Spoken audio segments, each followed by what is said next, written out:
grabar. Bien, entonces vemos cuáles son las fuentes de estos ácidos grasos, los saludables, los que yo necesito consumir, que tienen que estar dentro del 70% de consumo, ¿no es cierto? Bien. A diferencia de las grasas perjudiciales y que también se encuentran en gran parte de alimentos, ya vamos aquí también a identificar dos grupos. Por un lado están las grasas saturadas y por otro lado están las grasas trans e hidrogenadas, que no es que a la final es lo mismo, va a ser lo mismo, sin embargo vamos a ver su origen, ¿sí? ¿Qué pasa con el consumo excesivo de este tipo de grasa?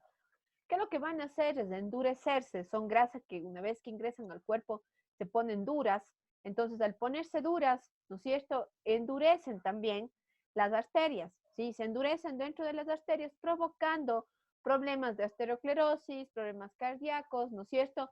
Y obviamente problemas como colesterol, sobrepeso, obesidad y demás. Dentro de este grupo de grasas nocivas, identificamos por un lado a las grasas trans e hidrogenadas. Por otro lado, a las grasas monomateriales. ¿Por qué hay clasificados de esta manera? Las grasas pueden producirse, pueden encontrarse en los alimentos de forma natural. ¿Sí? Las grasas, por ejemplo, los productos químicos tienen los contenidos de grasa y esa grasa normalmente siempre es grasa natural. ¿En qué parte de qué productos de origen animal no podemos encontrar estas grasas saturadas? En productos como piel de pollo, en las guisas, en todos los que son productos de tortilla, fiambres, derivados, todos los que son embutidos. También encontramos grasas saturadas de forma natural en productos como la leche entera, como mantequilla, la crema de leche, los de crema, productos de base a grasas como mantequilla y demás. Es aquí donde encontramos gran cantidad de grasas saturadas. ¿Sí? Posiblemente no en cantidad tan grande como la que espera dañar constantemente todo el tiempo. El caso de la leche, por ejemplo. Nuestros abuelos, la gente que hace años consumía leche, no tuvo problemas de colesterol sobre qué, consumía el único proteína de leche y después no como producto tanto más asociado de todo. Los padres no hablan de alimentar los gastos pequeños, no hablan de primero de natural y carnes, el de leche, vamos a subir el punto industrial, que creo que son más ácidas que las por allá. Productos como las carnes rojas, productos como la piel de pollo, la pizza, la boya, la fiambre, embutidos, los productos lácteos enteros. ¿Sí? Aquí tenemos grasas saturadas de forma natural. ¿Qué pasa con las grasas trans, grasas hidrogenadas? El segundo grupo de grasas perjudiciales. Igual, a favor del aumento del colesterol malo, disminuido el menos, ¿ya? Este tipo de grasas encontramos en productos como la margarina, la manteca, productos industriales como los chocolates, carnes blandos, productos de grasos como empanadas, brownies, galletas con mucha grasa y demás. Comidas rápidas, en las famosas cremas de café, como tipo del Nescafé, que tiene estos polvos y luego dentro de agua, ¿cierto? Y luego que tiene base de café, todas esas cremas tienen alto contenido de grasas trans y grasas hidrogenadas. ¿Ya? ¿Por qué grasas hidrogenadas? Y todo lo que son dulces, grandes cantidades de grasas hidrogenadas. Porque normalmente lo que se hace es utilizar manteca vegetales, ¿ya? Antes de su hechura, para aumentar y utilizar lo que son las grasas hidrogenadas. ¿Qué pasa con las grasas? Que vienen estas grasas fueron líquidas, ¿ya? Las que tienen de los dos son las saladas. ¿Qué es lo que sucede? Con el fondo de la grasa, hablamos un poco de los aceites, ¿cierto? Y que uno de los problemas mayores que presentaban los aceites era la oxidación. Cuando se deja a temperatura ambiente destapado muchísimo. ¿Ustedes han sentido? ¿Esa que tiene este aceite? Se El vuelve ejemplo, ácido. exacto. Si yo me como una nuez, me como un piñón, me como un melero que de pronto no tuvo un buen proceso de almacenamiento, estuvo destapado. ¿Qué pasó con esa grasa que está dentro del producto? Sufrió un proceso de oxidación. Y en este proceso de oxidación se pierden muchas características, sobre todo de sabor y aroma, ¿ya? Entonces, normalmente los aceites, cuando están expuestos a temperatura ambiente, cambia de estructura, entonces lo oxida. Es que lo que hace la industria. La industria es aplicar el proceso industrial de hidrogenación, que es una tecnología que lo que hace es alargar la vida útil de esta grasa, ¿ya? ¿Para qué? Para que pueda estar mucho más tiempo de exposición al ambiente, ¿no es cierto? Sin que sufra este proceso o este cambio de grasa, la oxidación, ¿ya? ¿Qué es lo que hace la aplicación de la hidrogenación? Hace que el tiempo de vida útil de grasa ya aumente, que entonces se destruya algunas propiedades nutricionales de alimentos grasos, ¿cierto? Disminuir el contenido de omega 6 aumenta la generación de colesterol malo y gluten bueno, lo que ocasiona un efecto perjudicial para el organismo. ¿Ya? Entonces, por un lado tenemos la ventaja de ofrecer a la grasa un proceso tecnológico que va a aumentar de la útil y algo a tener grasas, ¿cierto? Aparte de las pesadas, porque ya veremos. Porque el hecho fue impenar hace partículas de hidrógeno y sobre las fibras de oxígeno, que también transforman los ácidos grasos en ácidos grasos de tipo saturados, ¿ya? Y han los ácidos grasos iniciales que tenemos en grasa y que nos provocar de alguna manera que se dé el proceso de oxidación, ¿ya? Entonces, bien tenemos una ventaja industrial al aplicar la hidrogenación en las grasas, porque aumenta la vida útil. Por otro lado, vamos a tener el cambio en la estructura de los ácidos grasos y una transformación, ¿no es cierto?, de esa grasa en grasa saturada. ¿Qué pasa con las grasas? Ahora les voy a empezar aquí. Donde esto por aquí pasa, ¿verdad? Primero, composición todos los nutrientes. Y además de eso, y vamos a tener componentes de la grasa, ácidos grasos saturados e insaturados. ¿Qué pasa con los ácidos grasos saturados? Son estos que me dan aquí un kilo de pozo. ¿Y qué es yo tengo que llevar con colesterol? Aumentan los tipos de grasa en las paredes de las telas. Entonces, yo puedo tener problemas, ¿no es cierto?, cerebrovasculares, ¿ya? Puedo tener problemas de corazón, puedo tener problemas vasos sanguíneos, ¿ya? Y yo debo evitar. Si nos fijamos, no podemos ver y tener un súper claro, porque entonces no debo consumir en exceso de grasa, por favor. Y entonces desde ahí cuando yo empiezo a lograr los problemas, ¿ya? Y es súper difícil, yo puedo hacer el diagnóstico también un poco extenso, la comida misma de alimentación, como medicamentos y demás. Entonces, estoy hablando de colesterol, ¿verdad? Pero no lo hemos conceptualizado y no hemos identificado el tipo de colesterol. El colesterol es una sustancia cerosa, que tiene la información de hormonas, de membranas, de la digestión de las grasas, ¿ya? Sin embargo, la parte del colesterol está presente en el sangre, es producido por el organismo a través del consumo de las grasas transfibras y saturadas, ¿ya? La ingesta excesiva de grasas saturadas induce, igual que el de las grasas trans, el aumento del llamado colesterol mal. Y aquí decíamos todos el colesterol. Y nosotros, por general, siempre somos que el pico, el colesterol alto, el colesterol alto. Pero hay de cierto, el problema es que nosotros identificamos dos tipos de colesterol. ¿Quién está ya con el corona? Gracias, Javier.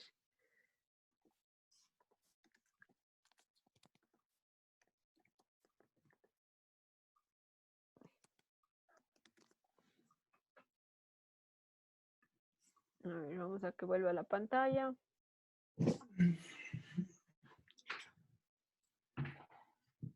Ya. Este colesterol bueno y malo, ¿por qué lo llamamos bueno? ¿Por qué malo? Las siglas en inglés hacen referencia a low de lento, ¿sí? Y la H de acá es por el health, por saludable, ¿ya? Entonces, simplemente para reconocerlo, el LDL es el colesterol malo y el HDL es el colesterol bueno. Acuérdense siempre ustedes de las primeras dos siglas, que en el caso de la L de aquí del malo es low por lento, y en el caso de la H de aquí es por health, por saludable, ¿ya? Entonces tenemos los dos tipos de colesterol. Y este colesterol es el causante de la famosa hipercolesterolemia o el problemas de colesterol alto, que es esta condición que demuestra un nivel elevado de colesterol en la sangre y que es uno de los principales factores de riesgo para las enfermedades cerebrovasculares, ¿sí? Normalmente no se manifiesta en sangre que mide la cantidad o los miligramos, ¿no es cierto?, de grasa o colesterol por cada decilitro de sangre. Y se considera aceptable una variación del 5% entre distintas mediciones.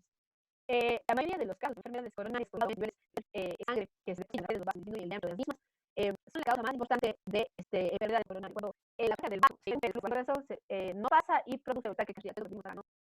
Estas áreas de las áreas son las que tienen que ser de colesterol, no sé las alturas que tenemos aquí, ya, entonces se redonda, se pone aquí y yo puedo sufrir cualquier tipo de problemas cerebrovasculares porque se obstruye la capacidad de la célula, no se la sangre. Entonces, los mayores que se deben de colesterol.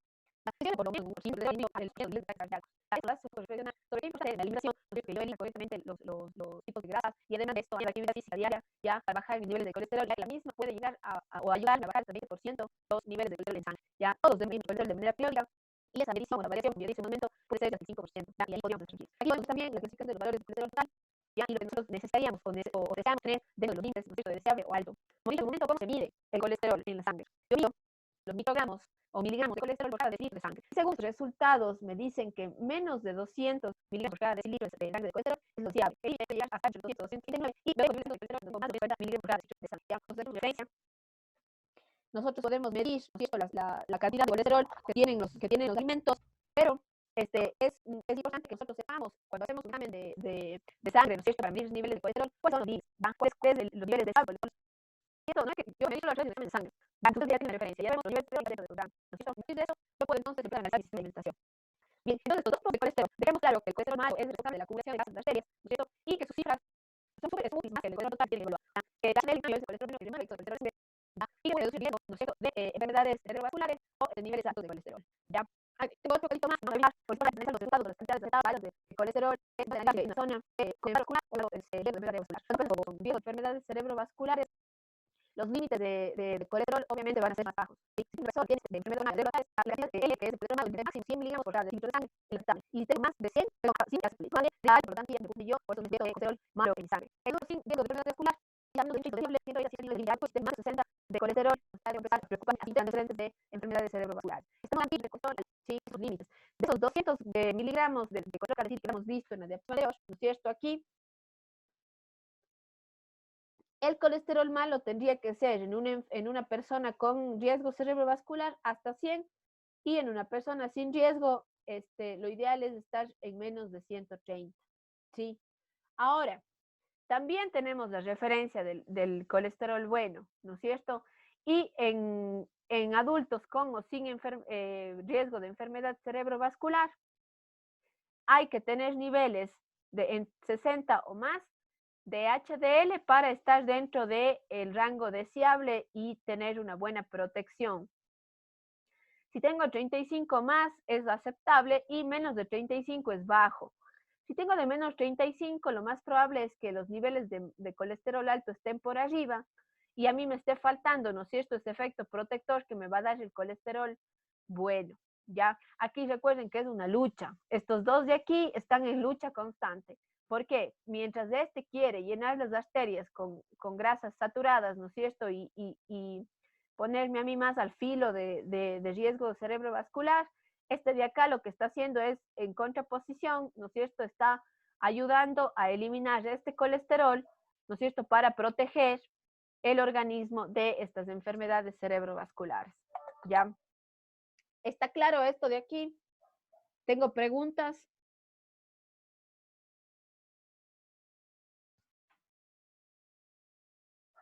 Si bien más adelante sí vamos a revisar cuando estemos dentro de las patologías, hemos de revisar un poco más a fondo el tema del colesterol y de los problemas que infiere el colesterol. Sin embargo, ahorita que estamos viendo grasas, es súper importante entender, ¿no es cierto?, qué significa y qué función cumple el colesterol bueno y qué función cumple el colesterol malo dentro de mi organismo, ¿ya? Estos valores de aquí no es algo que ustedes se tengan que aprender, es una referencia que tenemos, ¿no es cierto?, para cuando nosotros medimos los niveles de colesterol en sangre, poder identificar la situación que tiene la persona. Si tiene un riesgo, ¿no es cierto?, de enfermedad cerebrovascular, si no tiene riesgo y cuáles son los límites y las cantidades aceptables, ¿no es cierto?, de este colesterol malo y bueno en mi organismo, ¿ya? Y vamos a hablar un poquito también de los famosos triglicéridos, que son estas grasas que están en algunos alimentos y en la sangre. Los niveles elevados de triglicéridos en la sangre están relacionados con un aumento del riesgo de enfermedad cardíaca también, aunque no de manera tan directa como los niveles altos de colesterol. Sin embargo, es importante considerar también la formación de triglicéridos. La ingesta excesiva de calorías puede estimular la producción de colesterol y ayudar a transportar triglicéridos que no son usados para energía. Estos son los que se van a almacenar y causar daños. Este proceso aumenta el nivel de colesterol malo y disminuye los niveles de colesterol bueno. Hay algunas situaciones que pueden incluso aumentar el desarrollo de triglicéridos, como el caso de la obesidad, de la diabetes tipo 2, el abuso de alcohol y de azúcares refinados, enfermedades renales y trastornos genéticos para procesar la grasa pueden permitir que aumente la formación de triglicéridos en el organismo, que tampoco son beneficiosos. Ya estamos viendo cuáles son las desventajas, ¿no es cierto?, de generar también, aparte del colesterol, triglicéridos en el organismo, ¿ya? Y por último, vamos a mencionar la importancia que estos ácidos grasos, entonces, una vez que ingresaron a mi cuerpo, estos ácidos grasos provenientes de las grasas poliinsaturadas, ¿no es cierto?, sobre todo estas grasas insaturadas que son las que debo consumir, ¿ya? Son los llamados ácido linoleico y el ácido linolénico. Estos dos, respectivamente omega 3 y 6, son los ácidos grasos esenciales en el organismo. ¿Ya qué quiere decir? Que el cuerpo no los produce y que deben obtenerse de la dieta. ¿Ya? Todos los demás ácidos grasos de sus series se pueden obtener a partir de ellos, de estos dos. ¿Ya? Si yo consumo estos dos ácidos grasos esenciales, entonces es fácil para mi organismo producir el resto de ácidos grasos esenciales que mi cuerpo va a necesitar. Y los ácidos grasos saturados, que son las cadenas en las que se comportan o se transforman, ¿no es cierto? Ya vimos las grasas. Podemos nombrar aquí al ácido butírico, al ácido láurico, el ácido palmítico, que es el principal, ¿ya? El ácido graso saturado el ácido palmítico, y el ácido esteárico. Estos dos últimos de aquí son los que se producen en mayor cantidad en los productos saturados, como por ejemplo en los procesos de fritura o en los procesos industriales para elaborar cremas de café o cremas dulces para la pastelería y demás, ¿sí? Entonces recuerden que el proceso de hidrogenación en las grasas convierte a los ácidos grasos, ¿no es cierto?, que en primera instancia pudieron ser ácidos grasos insaturados, en ácidos grasos saturados. Y los ácidos grasos saturados provocan, ¿no es cierto?, el aumento de los niveles de colesterol en sangre. Entonces, Por favor, queda claro la diferencia entre los ácidos grasos saturados e insaturados, entre las grasas trans, los triglicéridos, ¿ya? Y cómo estos se forman o se producen en nuestro organismo y qué causan. ¿Qué hace el colesterol bueno? ¿Qué hace el colesterol malo en mi organismo? ¿Sí? ¿Y qué es lo que yo tengo que buscar? Ahorita la referencia que tenemos nutricionalmente es que yo debo consumir máximo un 30%, ¿no es cierto?, de grasas. Y para tener una referencia aún más profunda, de este 30%, máximo el 10% tendría que venir de ácidos grasos del tipo saturado. El 20% restante tendría que venir de ácidos grasos poliinsaturados o monoinsaturados, ¿no es cierto?, que tienen estas características de generar o incorporar al organismo estos ácidos grasos saludables. Ya recuerden que estos ácidos grasos saludables para el organismo, el ácido graso omega 3 y 6, ya se encuentran en productos como aceites líquidos, aguacate, las aceitunas, los frutos secos, pescados, mariscos, ¿no es cierto? Es aquí donde vamos a encontrar nosotros cantidades de colesterol bueno y estas grasas omega 3 y 6, ¿ya? Recuerden que siempre los procesos térmicos o los procesos de tratamiento van a cambiar la estructura de las grasas. Es por eso importante que si es que yo quiero beneficiarme de estos ácidos grasos saludables para mi organismo, lo más importante es utilizar las grasas sin ningún tratamiento térmico, ¿ya? Entonces, yo puedo tener muchas más ventajas de los aceites cuando están crudos. Puedo tener muchas más ventajas nutricionales de ácidos grasos insaturados en los frutos secos cuando estos están crudos, ¿sí? Los pescados y mariscos, obviamente, por otros factores, van a necesitar temperaturas de cocción, pero se recomienda que estas temperaturas, por ejemplo, no sean altas para que transformen los ácidos grasos. ¿Qué quiere decir? Hemos visto, por ejemplo, que tratamientos como la fritura o cocción al grill o salteados de pronto ejercen temperaturas muy altas sobre las grasas y los productos. Esto va a cambiar la estructura del alimento. Pero si yo someto a estos pescados, a estos mariscos, a sistemas de cocción como pochados, como cocción a vapor, a baja temperatura, estofados y demás, yo estoy garantizando que los ácidos grasos de estos alimentos no se transformen, no se pierdan en la cocción, ¿no es cierto? Y nos den una ventaja nutricional el momento de ser consumidos. Ya. No sé si alguien tenga algo adicional que haya visto en la lectura, que nos haya quedado dudas sobre las grasas.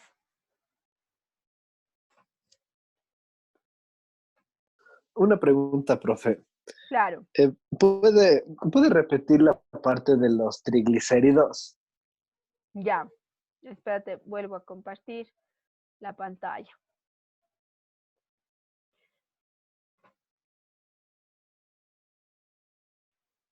Gracias. Ya. Aparte del colesterol, ¿sí? Que es uno de los problemas que tenemos, ¿no es cierto? La formación de estas, de colesterol en sangre o estos componentes, ¿no es cierto? Colesterol bueno y malo que se da en la sangre. Tenemos también la formación de los famosos triglicéridos, ¿ya? Que son otros ácidos grasos que se han desarrollado aparte del colesterol, ¿ya? Que también pueden afectar o darme más riesgo de enfermedades cardíacas, ¿ya?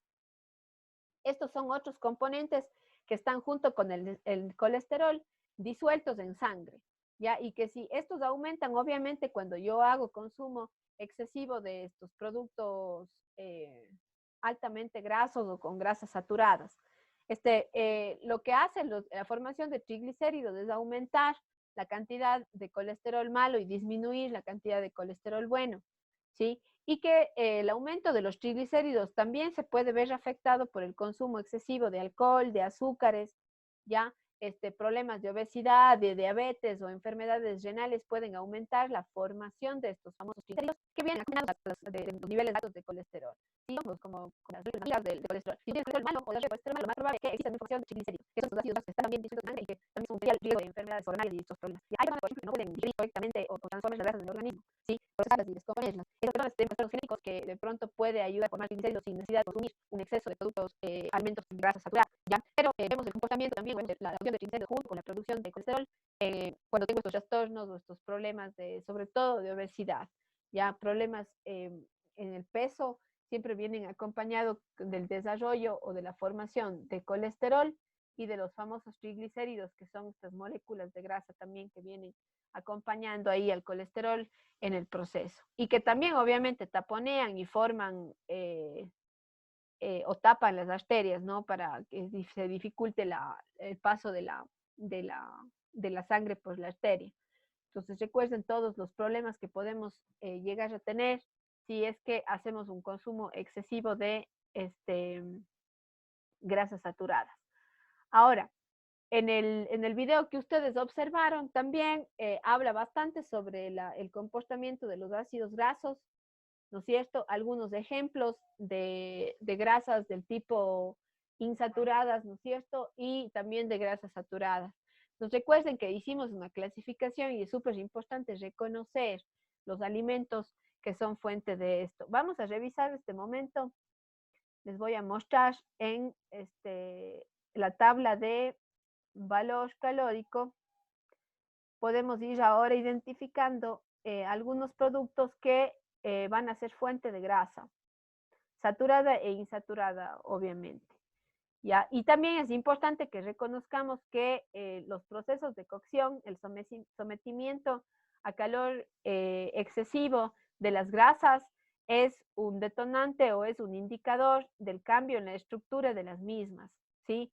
Cualquier tipo de grasa, por más saludable que sea, un pescado, por ejemplo, que tiene una carga nutricional de ácidos grasos insaturados súper grande, si es que yo le someto a algún proceso de cocción como fritura o excesivo o aplico demasiado tiempo de, de cocción, lo que voy a hacer es transformar esa grasa de insaturada en saturada, ¿ya? Entonces, figúrense ustedes aquí, las avellanas están dentro del grupo de las grasas insaturadas, perdón. ¿Sí? Entonces, si ustedes se fijan, si bien esta tabla no nos hace una clasificación tan específica, pero nos dice que acá tenemos del 100% de los 100 gramos de avellanas que yo estoy consumiendo, solo 60.75 gramos son de grasa. Pero esta grasa es grasa saludable. Ustedes pueden buscar, no les compartí la pantalla, ¿no es cierto? Aguanten un ratito. Voy a entrar al Fat Secret y mostrarles aquí ya en esta herramienta vamos a tener, nos va a indicar los valores de grasa de forma más específica. ¿Ya? A ver, por un lado voy a compartirles, les voy a compartir la pantalla de la tablita antes de que se abra. ¿Ya? Ahora sí estamos, ¿no es cierto? Viendo. Díganme sí. Se está cargando, chef. Ah, ya. Y quedan 3 minutos. Ya. Ya termino. Ya se cargó. Ya. Aquí tenemos, por ejemplo, las avellanas, ¿verdad? Ustedes ven que en las avellanas tenemos de los 100 gramos, ¿no es cierto? Porque sabemos que la tabla nos indica el valor por 100 gramos. En 100 gramos de avellanas yo tengo de grasa 60.75. Imagínense, es más del 50%. Y en el Fat Secret, que les estoy yendo a compartir ahora, que podemos aquí identificar y ver cómo, porque esta tabla de aquí de valor no nos está dando, ¿no es cierto?, un valor real de ácidos grasos, solo nos está diciendo la cantidad de grasa que tiene, ¿ya? Pero si es que yo voy a la herramienta del Fat Secret, ustedes pueden reconocer aquí, y voy a poner el valor de las avellanas para que ustedes puedan ver. Ya, voy a poner avellanas.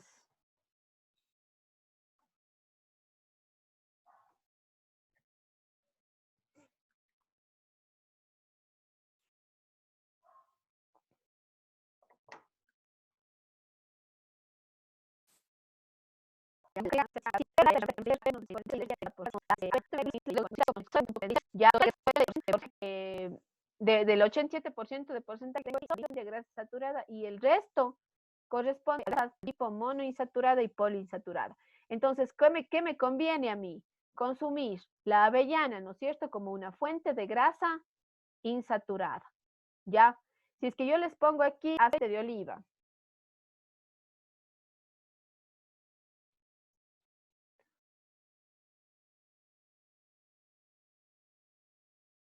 ya, vamos al aceite de oliva. Algo extra que también debo decir es que las grasas dentro del grupo son los productos que tienen más del 80%